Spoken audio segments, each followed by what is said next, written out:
not an astrologer, just an astrology nerd. Pisces, can we have a little chat?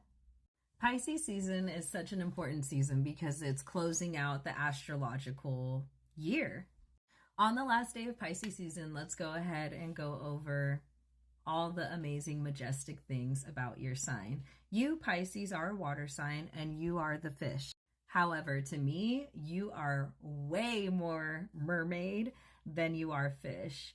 You are the mermaid of the zodiac, and that is the hill I am willing to die on. That might be the Libra in me, seeing the beauty in all things.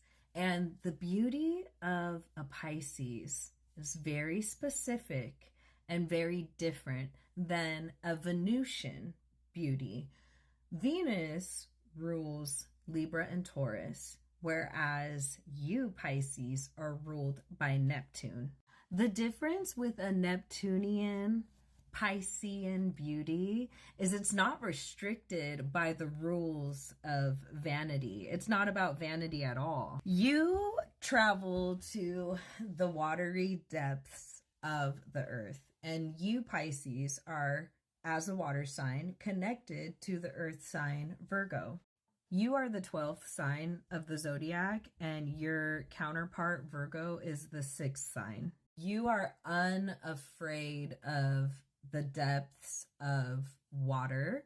You are completely unlimited. You travel without any boundaries, whereas your counterpart Virgo is boundaries. You are unconditional love. Virgo is conditions. There are always conditions with Virgo. What Virgo is trying to teach, so when the signs are connected, all pairs are trying to teach the other one what the other one lacks. So Virgo is trying to teach you, Pisces, boundaries. Pisces, you are trying to teach Virgo how to lighten up and love without conditions. But Virgo is trying to serve a purpose, and the purpose is to teach you how to hold on to that love by having healthy boundaries and protecting and keeping some of that love for yourself instead of giving it away. You know, giving it away to everybody else except for yourself. So that is why you guys make a really great duo.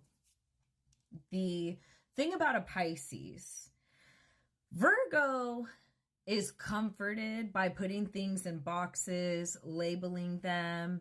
Pisces loves the limitlessness of everything.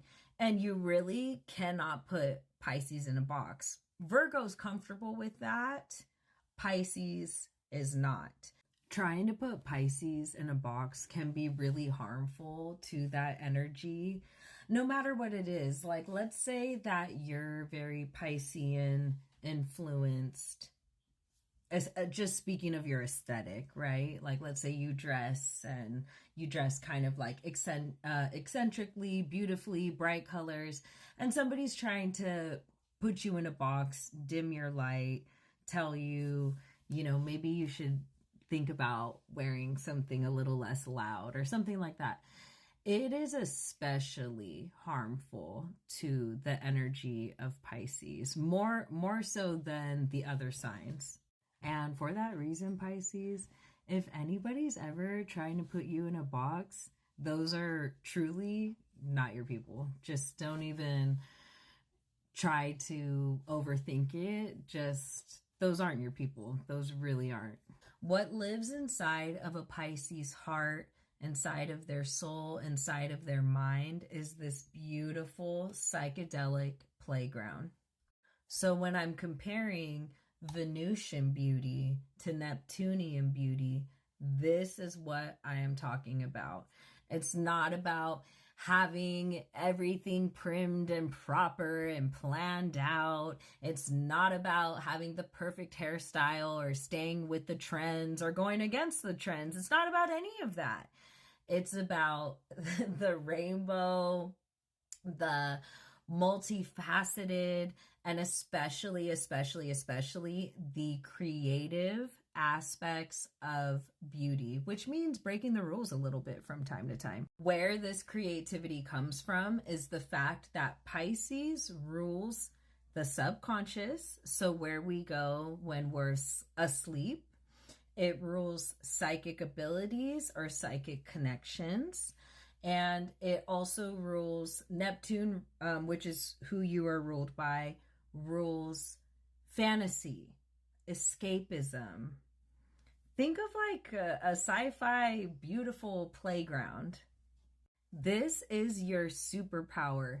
Do not let anybody ever try to limit or restrict that. If they don't see your vision, they're just going to have to catch up to you at some point.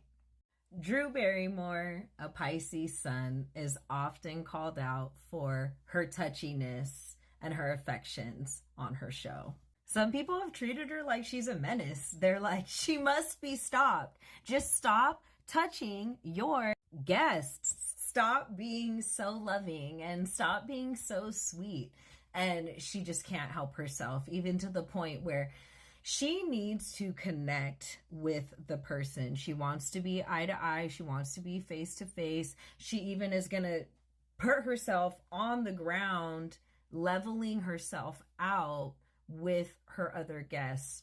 She also has a Cancer moon. The Cancer moon absolutely assists with this.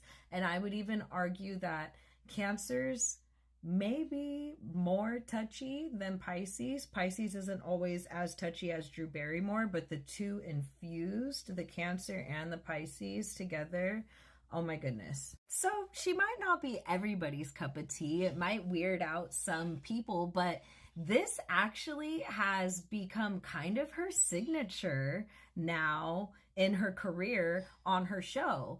And I believe this might have always been a part of her personality, but as an actress, you're playing different characters. And now she's hosting a show where she doesn't have to play any character. She's not acting anymore. She's just being herself. And we've seen a consistent portrayal of this, whether she be a young girl being interviewed or being friends with people in the industry. She has consistently shown up affectionately, lovingly. And I would be willing to bet that Pisces sun combined with her Cancer moon, she is a safe person. She is a person that people feel safe meeting her with that love, meeting her halfway with all the love that she has to give. Even people who maybe aren't normally comfortable being touchy or affectionate, it's so magnetic, the love and beauty of a Pisces. People really become like they absorb into the sponge watery depths of Pisces. That's like the best way I can say it. And with Drew Barrymore's Gemini rising placement, I say this completely respectfully, she is not afraid to be a complete lunatic at all. So pour that Pisces sun and combine it with her Gemini rising, and she is without boundaries. She is, again, no boundaries, but in the best way when done with love. Because when you're channeling love with no bounds, you're like a love warrior. You're like a warrior of love, truly. And during these dark, heartless times, there's truly nothing more brave than committing yourself to your value, Pisces, which is love, which is leading with love. So don't let anybody ever make you feel bad about that, and make sure to save that love for yourself.